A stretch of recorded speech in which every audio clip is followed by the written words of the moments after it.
senda ya esté, o cubra la un mar de aflicción. Mi suerte cualquiera que sea, diré, alcancé salvación, alcancé salvación, alcancé salvación. Ya venga la prueba, me tiente Satán, no amengua mi fe ni mi amor, pues Cristo comprende mis luchas, mi afán, y su sangre vertió en mi favor. Alcancé salvación, alcancé salvación.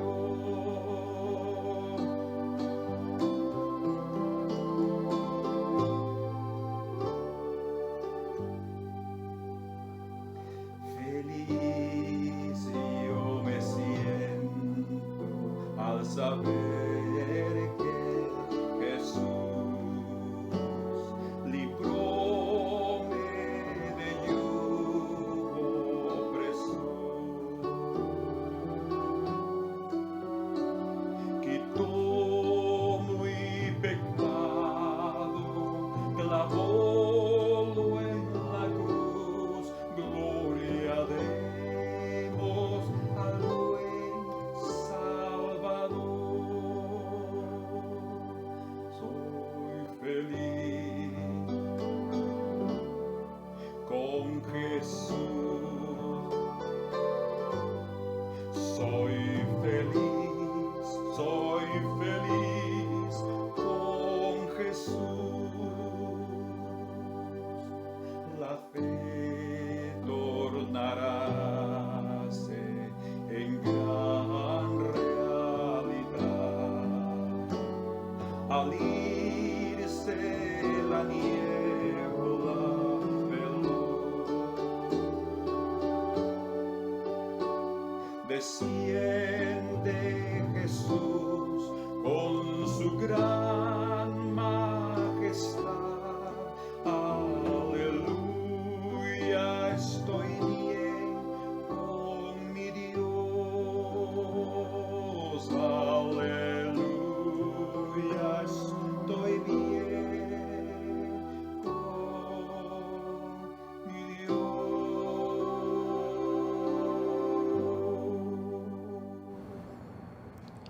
Buenos días, hermanos. Dios los bendiga. Estamos esta mañana haciendo un pequeño cambio en relación a nuestra posición y también en cuanto a nuestra grabación y en la calidad del sonido. Esperamos que pueda mejorar y ustedes sean bendecidos. Padre amado, en el nombre de Jesús, queremos agradecerte por la oportunidad nuevamente de estar juntos y que en este día tu palabra sea glorificada, que venga a dar fruto a 30, a 60 y a 100 por uno en nuestros corazones, Señor.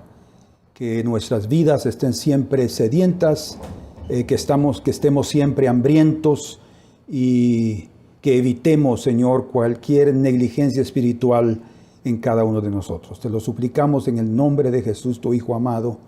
Amén. Gloria al Señor. Bueno, esta mañana queremos compartir con ustedes sobre un tema que el Señor lo ha propuesto en nuestro corazón, que es sobre el Rey de todas las naciones. Así se llama, o es el título de nuestro mensaje del día de hoy, el Rey de todas las naciones. Para tener una base bíblica, que siempre es nuestra costumbre, basar la palabra no en una ocurrencia, no en algo que vimos en algún lado, sino que exactamente estudiando las Escrituras, vamos entonces a ir juntos al libro de Jeremías, capítulo número 10, el verso 6 y 7, y luego también veremos el versículo número 10.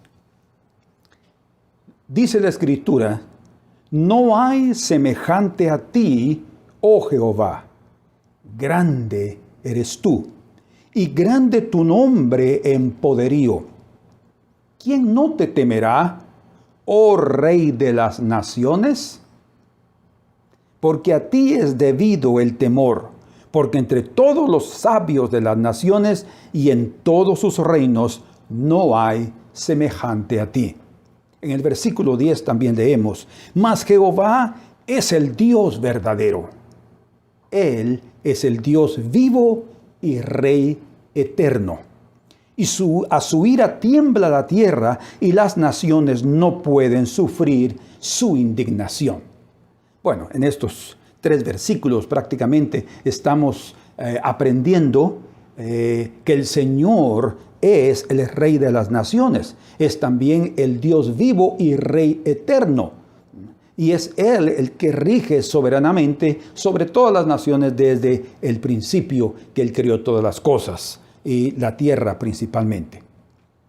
Sin embargo, nosotros hemos visto a través de la Escritura cómo desde el principio, cuando creó el Señor las cosas invisibles como ángeles, nosotros no podemos verlos, no tienen cuerpo, son espíritu. Cuando Él crió esos ángeles, sabemos de la rebelión de Satanás, porque Él era un ángel, Él era un querubín. Y la Escritura nos dice en el libro de Isaías capítulo 14, en el verso número 12, dice: ¿cómo caíste del cielo, oh lucero, hijo de la mañana? Cortado fuiste por tierra, tú que debilitabas a las naciones. Qué interesante es esto. Tú que debilitabas a las naciones. Tú que decías en tu corazón: subiré al cielo en lo alto, junto a las estrellas de Dios levantaré mi trono, y en el monte del testimonio me sentaré a los lados del norte.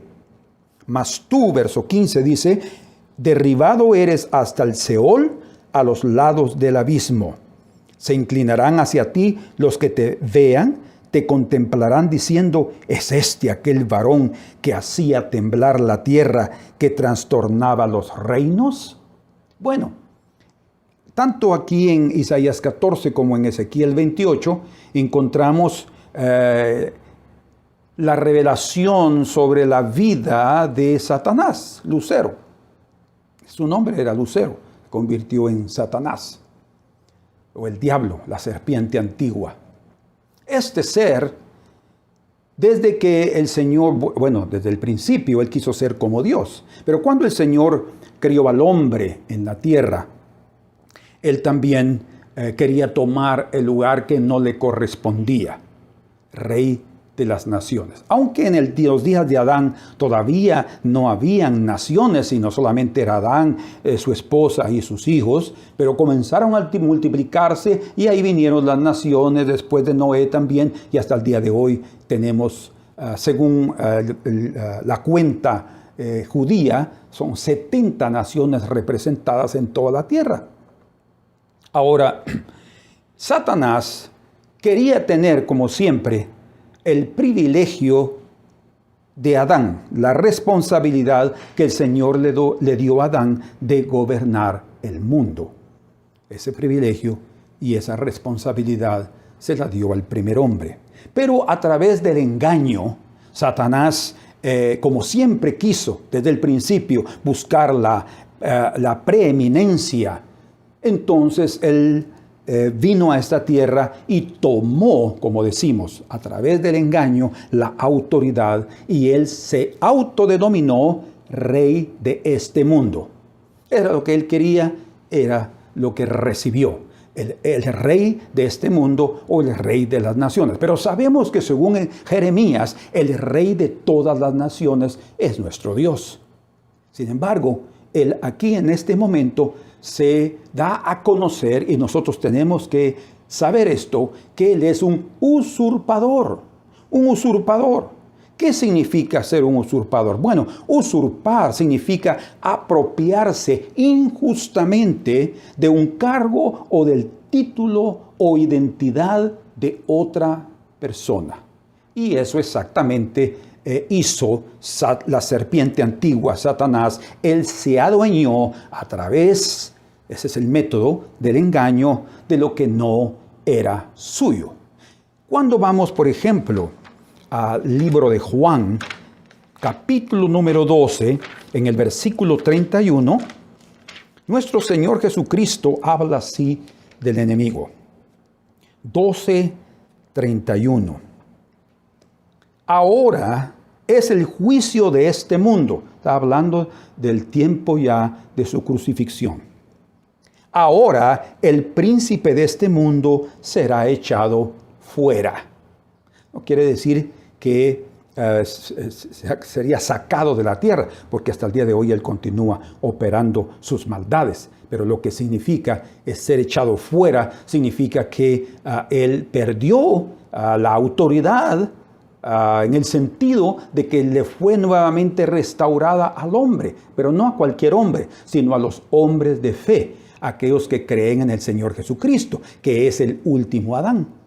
Él restauró la humanidad y esa autoridad está sobre él. Por eso él dijo, toda autoridad me fue dada en el cielo y en la tierra. El Rey de Reyes y Señor de Señores, nuestro Señor Jesucristo, tomó su lugar, el lugar que le correspondía desde la cruz. Ahí se efectuó el juicio sobre aquel usurpador. También leemos en el capítulo 14 y en el verso número 30 de Juan, no hablaré ya mucho con vosotros, porque viene el príncipe de este mundo y él nada tiene en mí. Nuevamente, el Señor sí lo reconocía como el príncipe de este mundo, como aquel que usurpó el lugar que no le correspondía. En Juan 16:11 también dice, y de juicio, cuando venga el Espíritu Santo, dice, os convencerá de pecado, de justicia y de juicio. Y de juicio por cuanto el príncipe de este mundo ha sido ya juzgado. Y en Efesios capítulo número 2 y en el versículo número 2 también leemos algo al respecto de eso. Dice, en los cuales anduvisteis en otro tiempo, siguiendo la corriente de este mundo, el río de iniquidad, conforme al príncipe de la potestad del aire, el espíritu que ahora opera en los hijos de desobediencia. Entonces aquí también es llamado el príncipe de la potestad del aire. Bueno, cuando él tomó ese lugar que era de Adán, a pesar de su infidelidad y de sus obras malignas, de lo cual él ya era conocido en los cielos, Dios en ningún momento levantó una demanda judicial contra él para que él inmediatamente devolviera ese lugar que no le correspondía, ¿verdad? Esa usurpación, ese lugar que estaba ocupando. Al contrario, el Señor lo dejó actuar. Lo dejó, está bien, puede seguir ahí. Porque en el corazón de Dios, escuchen con atención, en ese corazón del Señor de gloria, ya había un plan. Gloria a Dios. ¿Cuál era su plan? Dar a conocer a todas las criaturas y en medio de esa usurpación el carácter humilde del verdadero rey de todas las naciones. O sea, el rey de las naciones no es petulante, no es orgulloso, no es vanidoso, tampoco está tratando de demandar sus derechos y decirle, devuélvanme lo que es mío. No, lo dejó usurpar para que en un momento determinado apareciera como hombre el Dios de gloria, y con ese carácter humilde y manso, Él destruyera todo el orgullo y la vanidad y la petulancia del reino de ese usurpador. No olviden esta frase, porque la vamos a considerar más adelante. El Señor lo dejó actuar, y a pesar de tal usurpación, en medio de esa usurpación, el Señor comenzó a trabajar. Esta figura la vamos a ver otro día, tal vez el próximo domingo. Entonces, desde esa época, cuando Satanás quitó ese lugar a la humanidad, Él ha hecho, como decimos muy bien, Él ha hecho y deshecho, ha destruido, como dice la Escritura aquí, que Él ha destruido, dice en Isaías 14.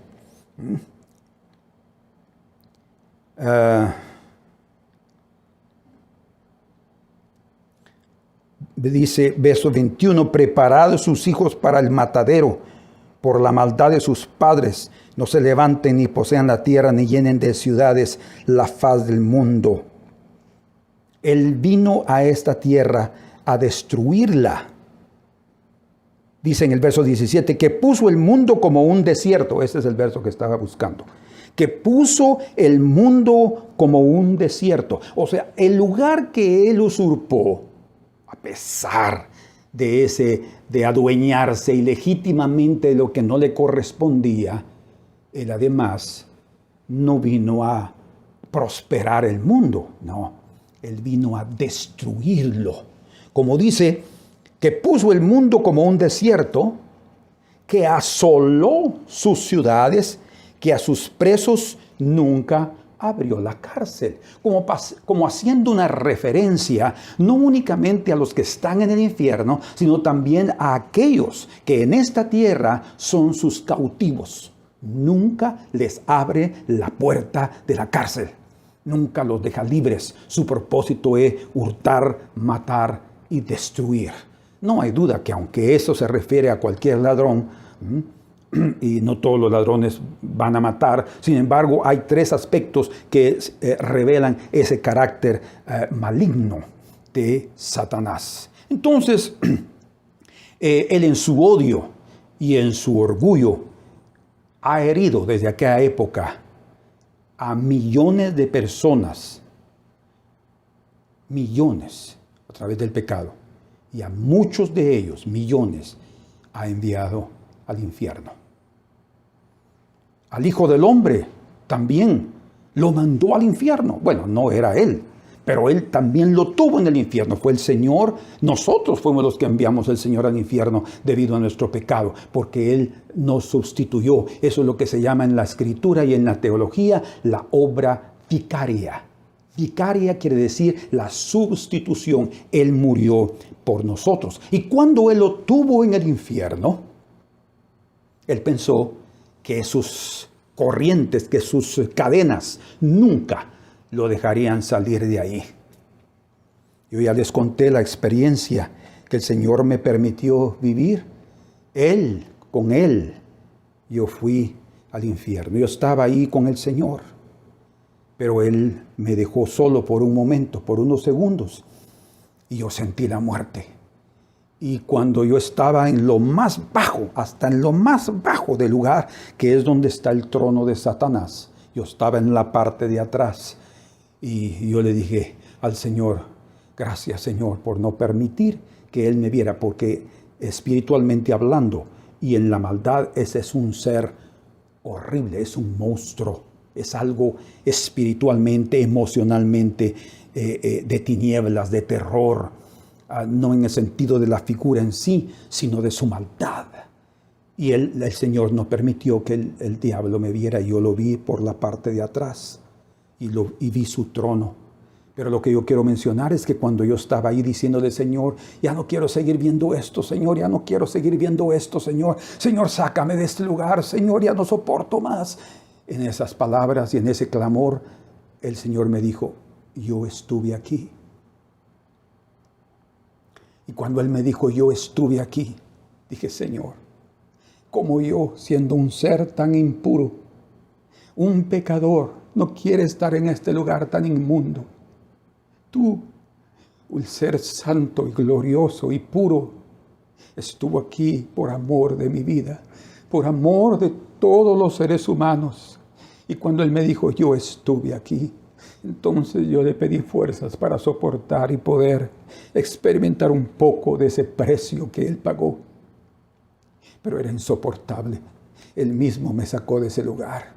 Hermanos, Él pensó que Él lo tendría ahí. Él también mató, porque Él, a través de los romanos y a través de los incrédulos judíos de aquella época, lo enviaron a la cruz. Es más, cuando Jesús también, bueno, eso lo veremos después, en su nacimiento, también Satanás trató de matarlo. Él quería acabar con esa simiente, que sería la simiente de la mujer profetizada, prometida, para destruirlo a él en la cabeza. O sea, definitivamente. Todo su poder y toda su autoridad y sus pensamientos, su ideología, su sistema. Pero cuando Él inició su ministerio en la tentación, en el desierto, Satanás también trató, ya que no pudo matarlo de pequeño, entonces Él trató de quitarle el reino.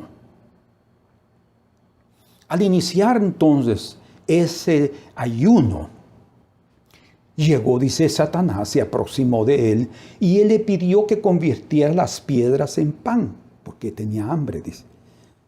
Lo que hizo Satanás fue pedirle al Señor que hiciera un milagro independiente de Dios. Quiere decir, sin la dirección divina, que probara que era el Hijo de Dios. No importa si no lo has oído, hazlo. De esa forma, Satanás sabía que el Hijo de Dios pecaría, el Hijo del Hombre, y así lo convertiría en su vasallo, en su esclavo, como lo hizo con el primer hombre. Pero Satanás fracasó, porque el Señor se negó a hacer algo por su propia cuenta. Bien dice el Señor, yo no hago nada que no vea ser de mi Padre. Él nunca perdió su dependencia. Y hermanos, para que nosotros aprendamos a tener también dominio sobre el enemigo, necesitamos practicar una dependencia constante de nuestro Dios. Bien dice la Escritura, resistid al diablo. No, dice, someteos a Dios, resistid al diablo y de vosotros huirá. Pero la clave no es resistirlo, la clave es someternos al Señor. Es decir, estar sujetos a Él, depender de Él, tener su dirección. Y eso va a hacer con que tengamos una victoria sobre el enemigo. Luego, el enemigo también, Satanás, tentó forzarlo, o él tentó que Jesús forzara a Dios para protegerlo cuando le pidió que se lanzara del pináculo del templo. Él estaba tratando de que Jesús forzara a su Padre a manifestarle y a darle a conocer a ese usurpador que él podía protegerlo, porque él era el Hijo de Dios. Vean ustedes qué astuto.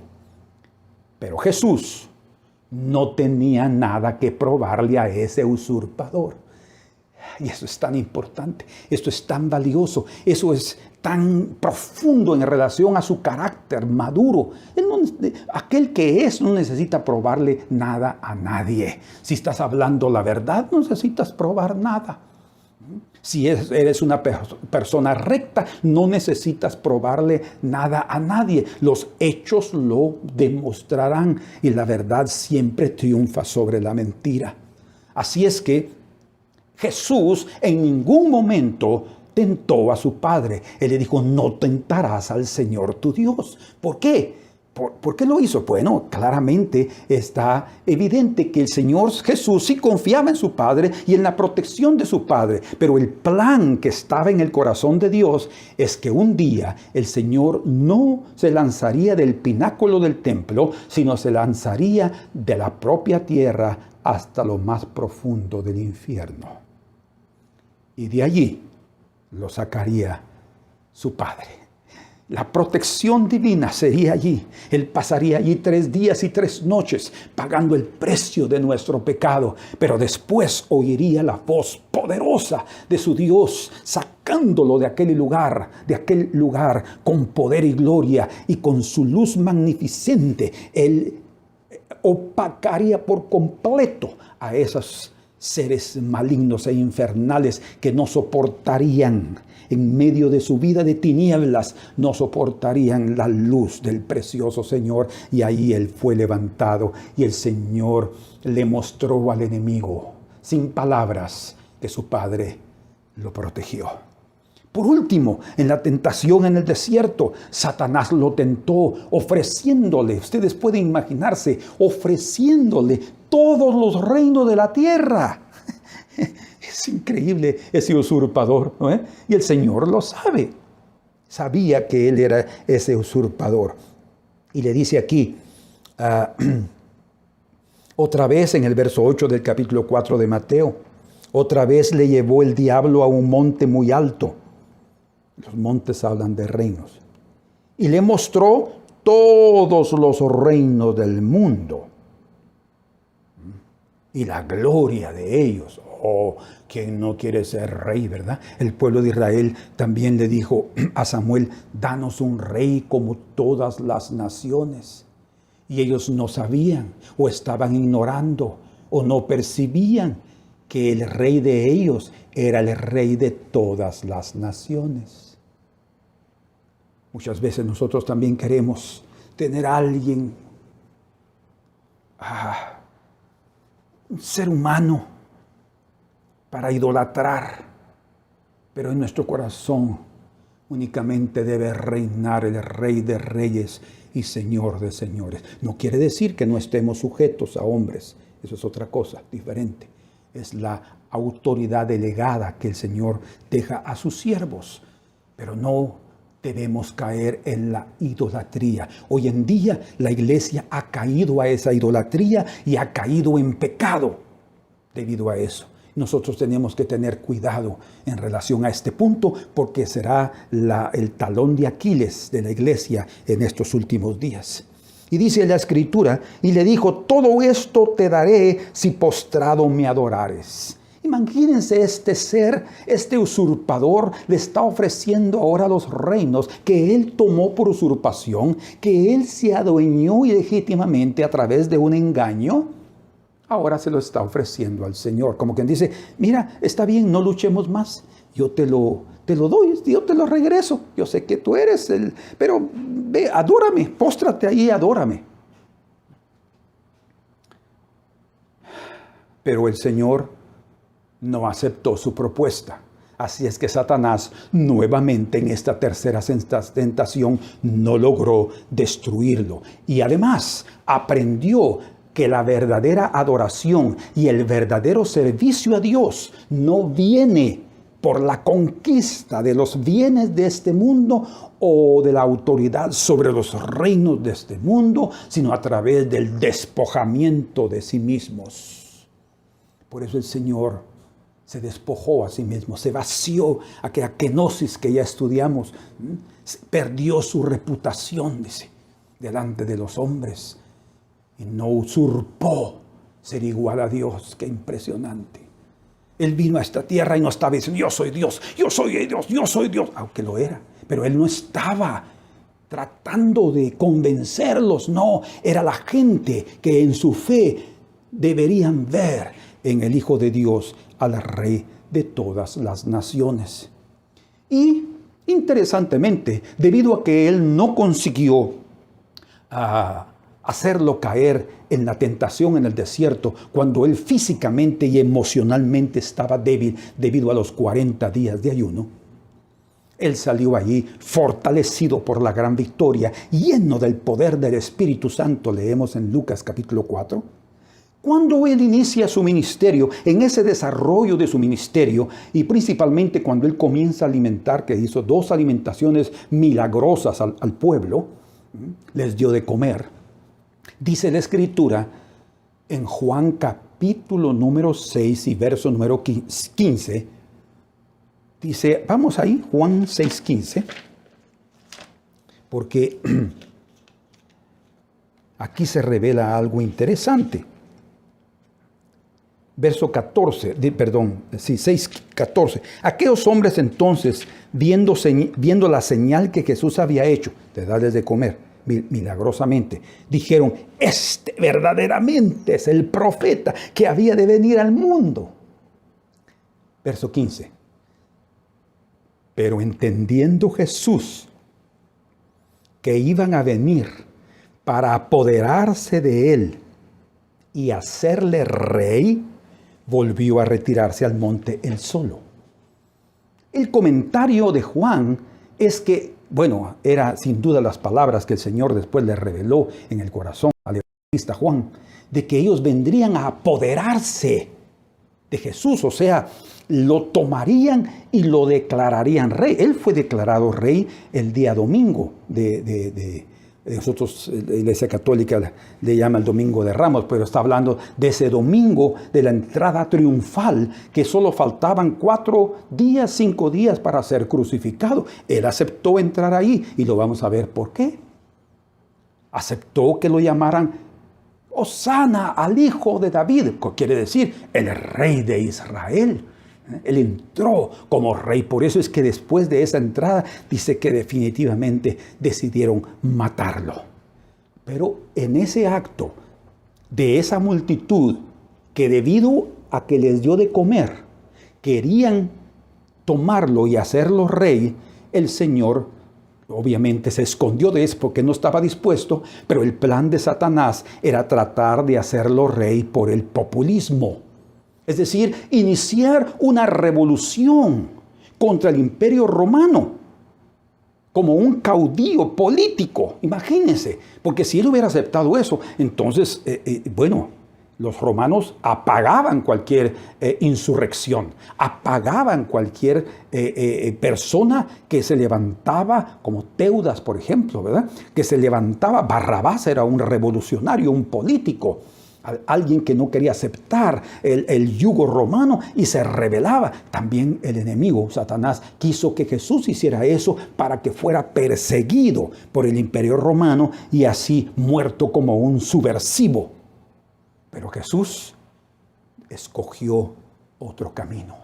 Él no estaba buscando el populismo. Él no estaba buscando el ser entronizado o coronado como rey de Israel y de las naciones por actos físicos o políticos. No, algo tenía que establecerse primero, algo tenía que suceder en la tierra primero. Entonces, en medio de todos sus proyectos, que ya vimos varios, de esos proyectos malignos del enemigo, Satanás convenció a los líderes religiosos que Jesús no era el Mesías, sino un engañador. Hasta el día de hoy los judíos creen eso. No lo aceptan como el Mesías. Siempre han creído que él fue un violador de la ley de Moisés y un violador del sábado. Convenció también a Judas, uno de sus apóstoles, y que a propósito era de la tribu de Judá, por eso se llamaba Judas, que quiere decir Judá.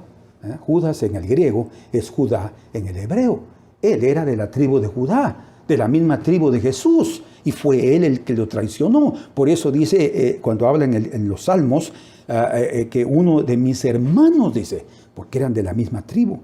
Entonces Satanás también lo convenció, debido a las inclinaciones de su corazón, debido a la avaricia que había en su corazón, a la codicia por el dinero, al amor por el dinero, a traicionarlo y entregarlo.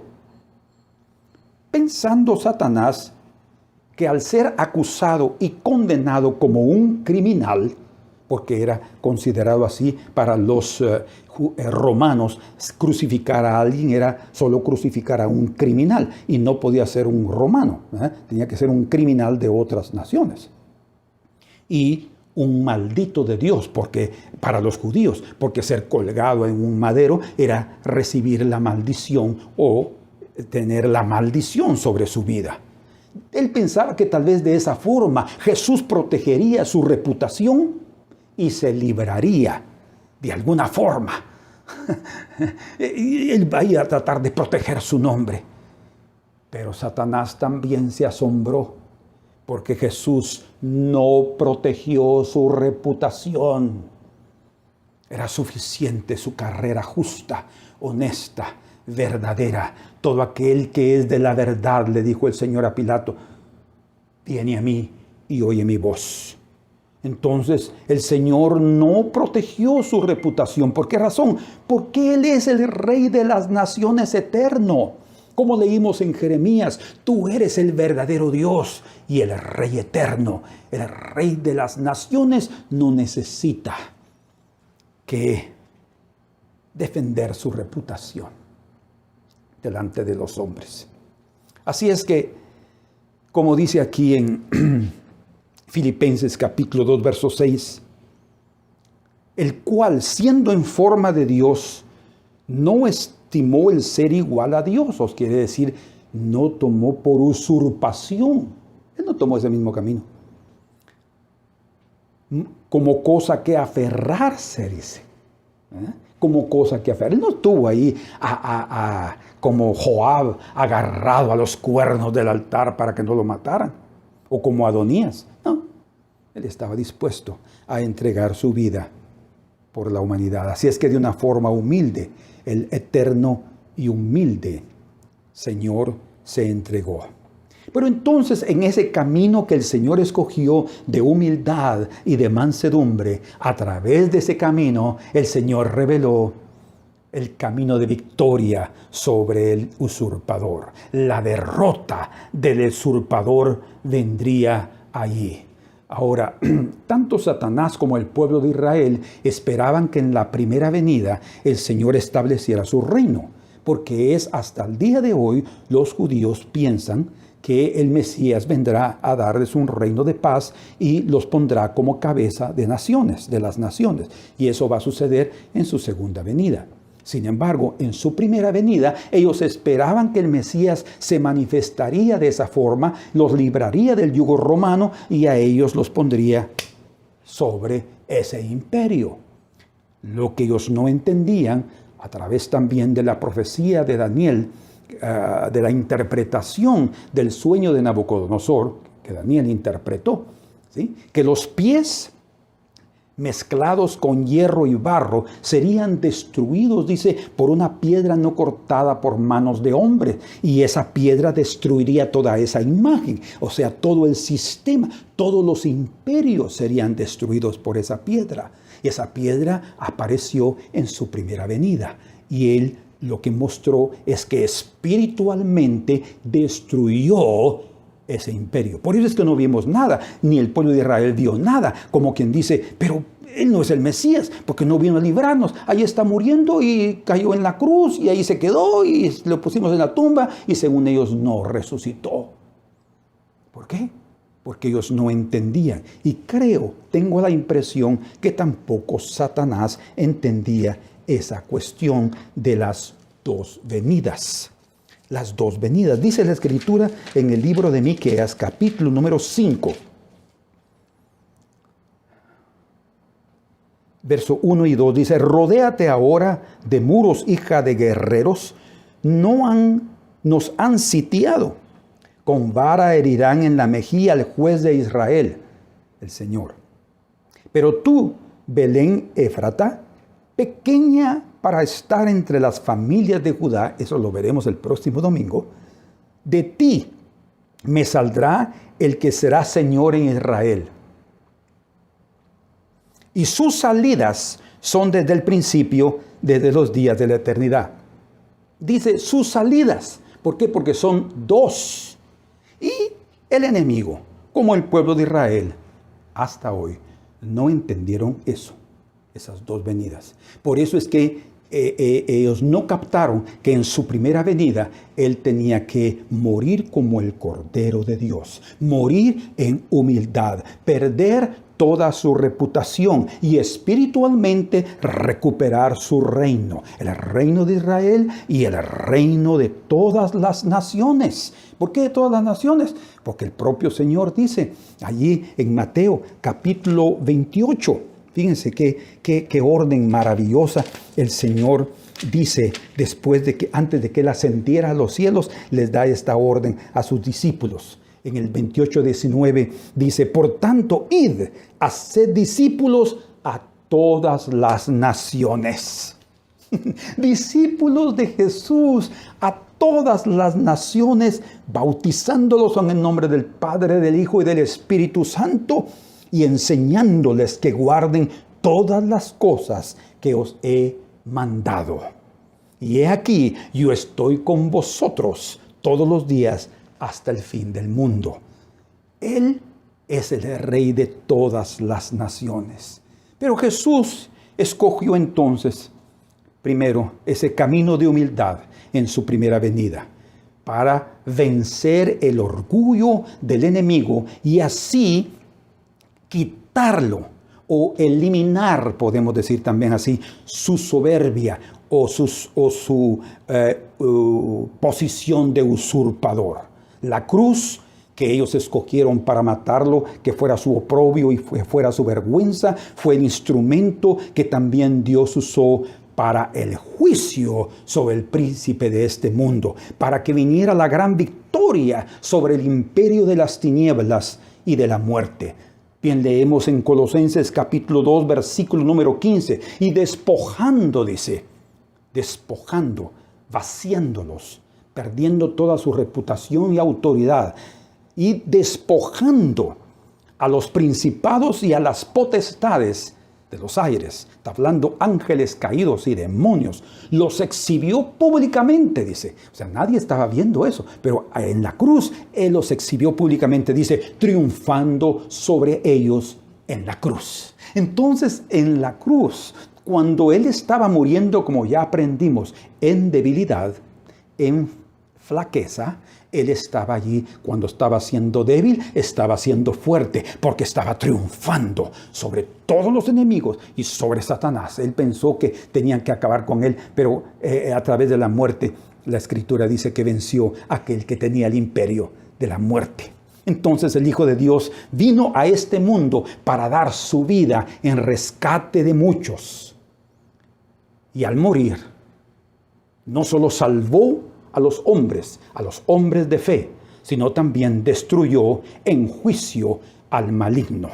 Como ya leímos en Juan 12:27, ahora dice, está turbada mi alma, hablando de aquel momento en que Él se entregaría por la humanidad. ¿Y qué diré? Dice el Señor. Padre, sálvame de esta hora. No. Mas para esto he llegado a esta hora, dice. Para esto he llegado. En el capítulo 12 y el verso 31 dice, ahora es el juicio de este mundo. En el momento de la crucifixión, ahora el príncipe de este mundo será echado fuera. Y el verso 32 dice, y yo, si fuere levantado de la tierra en la cruz, a todos atraeré a mí mismo. Y dice ahí la Escritura para darnos la explicación. Y decía esto dando a entender de qué muerte iba a morir.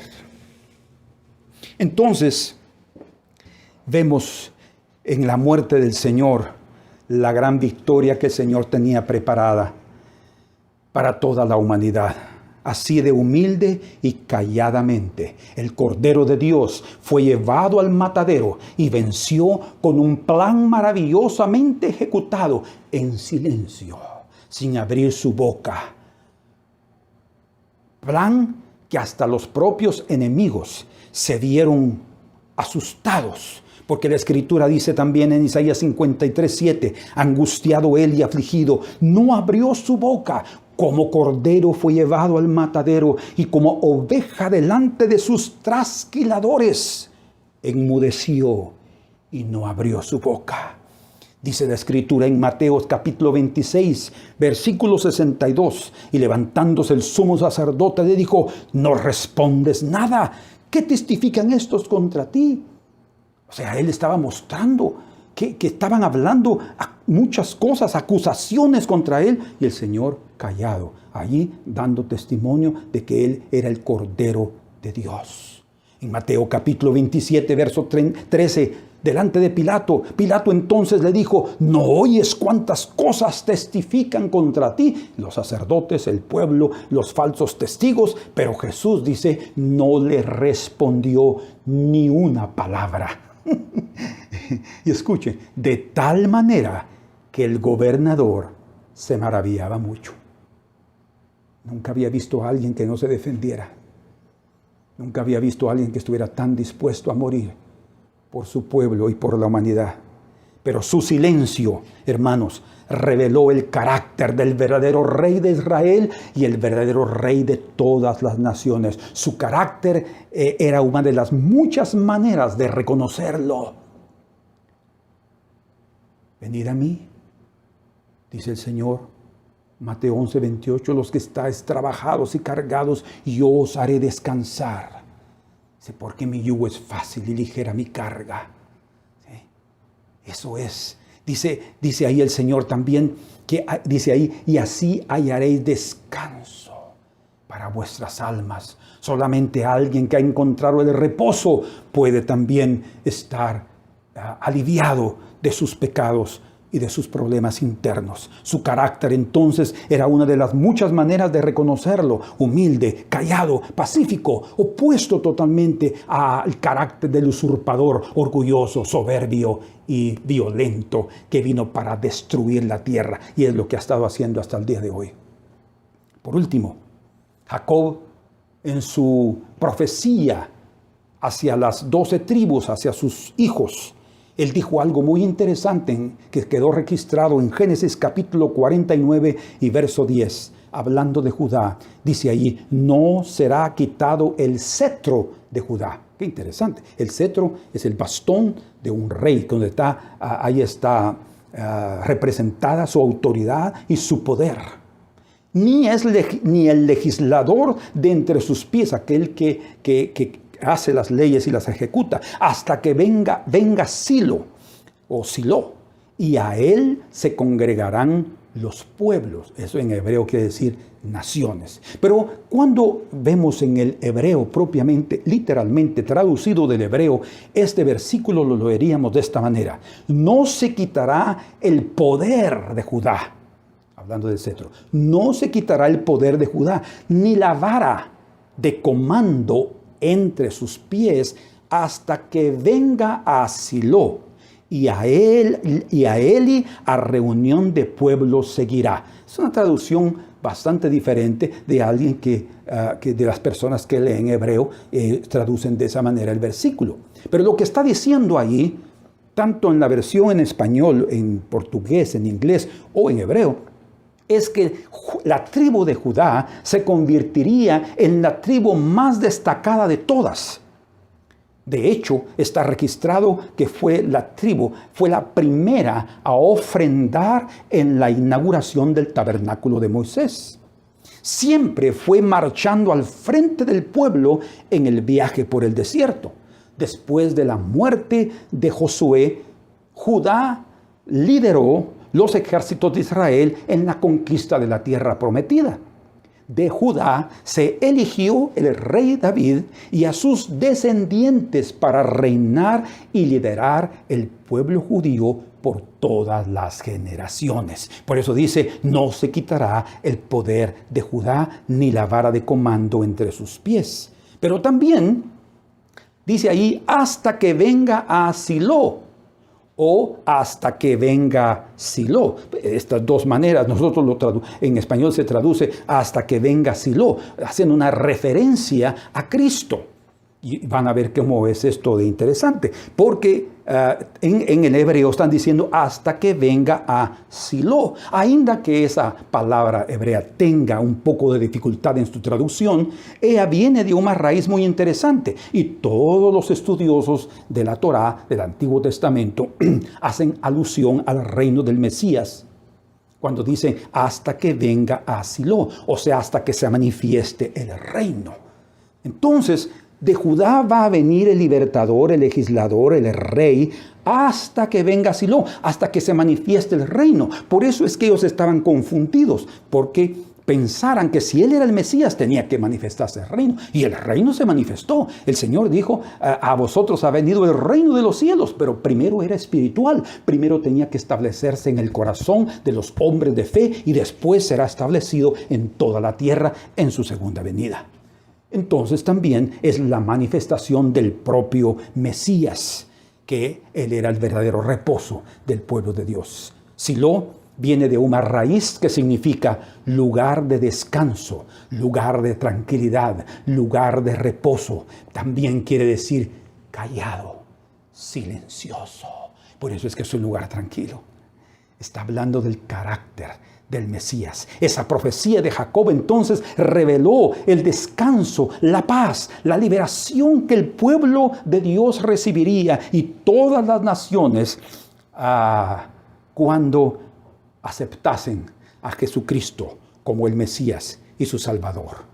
Él estableció primero entonces el reino de Dios espiritual. Jesús dijo que el Hijo del Hombre es Señor del sábado, Señor del reposo. ¿Por qué Él es el Señor del reposo? Porque Él es el único que nos va a dar descanso. Descanso de nuestros pecados, descanso de nuestras obras. Nuestras obras somos pecado y hacemos pecados. Esas son nuestras obras.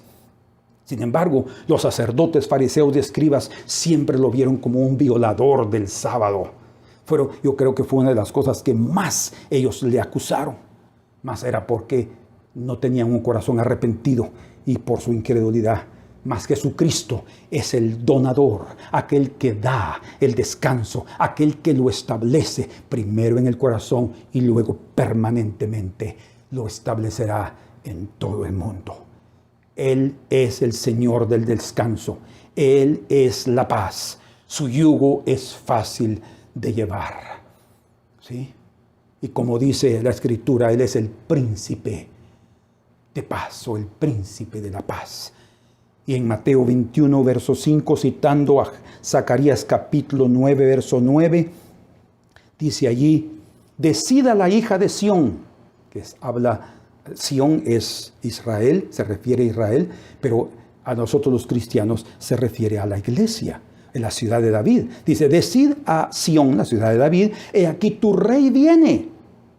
Cuando él apareció, dijeron este versículo, en la entrada triunfal, manso y sentado sobre una asna, sobre un pollino, hijo de animal de carga. Manso y sentado sobre una asna, dice, aquella tranquilidad. Entonces, el Señor quiere primero ser conocido como el manso y humilde de corazón, aquel que vino a darte descanso eterno y perdón de tus pecados. Recíbelo y recibe cada día esa paz y esa tranquilidad que solo Él puede darte en medio de tus problemas y en medio de todo momento difícil. Señor, en el nombre de Jesús, te suplico por aquellos que han oído este mensaje, que lo han entendido, que lo han captado, que han podido ser enriquecidos en su espíritu y que han podido ver, Señor, su condición de necesitados y han podido ver en Jesús que Él tiene toda la condición y toda la autoridad y el poder. Su cetro está en su mano y la vara está en sus pies, para darnos liberación completa de lo que somos y del enemigo y llenarnos de la paz que hay en su corazón. Señor, fortalece a mis hermanos, que nada les quite tu bendición. Ya es suficiente que seamos hijos de Dios. No es necesario que tengas que librarnos de cada una de las cosas y que nunca tengamos problemas. No. En medio de los problemas, en medio de las dificultades, hasta en medio de las enfermedades, tú quieres darnos victoria en paz. Porque el Dios de paz en breve destruirá a Satanás y lo pondrá por estrado de vuestros pies. Gracias, Señor, en esta hora, en Cristo Jesús. Amén. Que Dios los bendiga, mis hermanos. Escuchen este canto, este himno, que revela exactamente qué felicidad nosotros tenemos en tener a nuestro Señor como nuestro Salvador todos los días de nuestra vida. Un fuerte abrazo. Nos veremos el próximo domingo.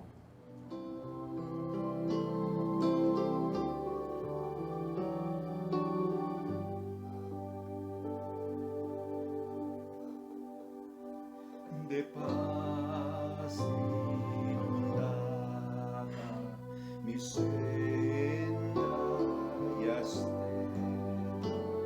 o cubra la un mar de aflicción. Mi suerte cualquiera que sea, diré, alcancé salvación, alcancé salvación, alcancé salvación.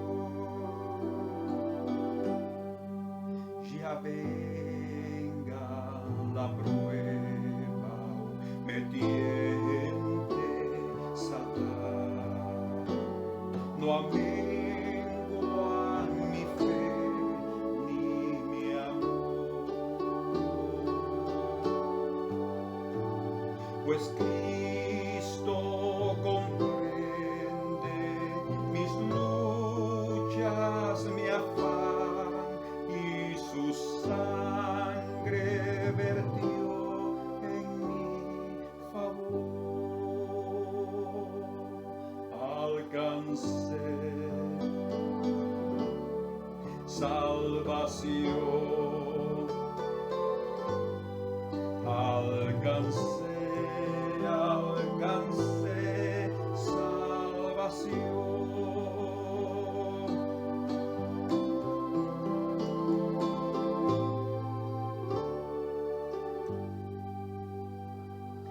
Feliz yo me siento al saber que Jesús libróme de yugo opresor, quitó mi pecado, clavólo en la cruz. Gloria demos al buen Salvador. Soy feliz con Jesús. Soy feliz con Jesús. La fe tornaráse en gran realidad al irse la niebla veloz. Desciende Jesús con su gran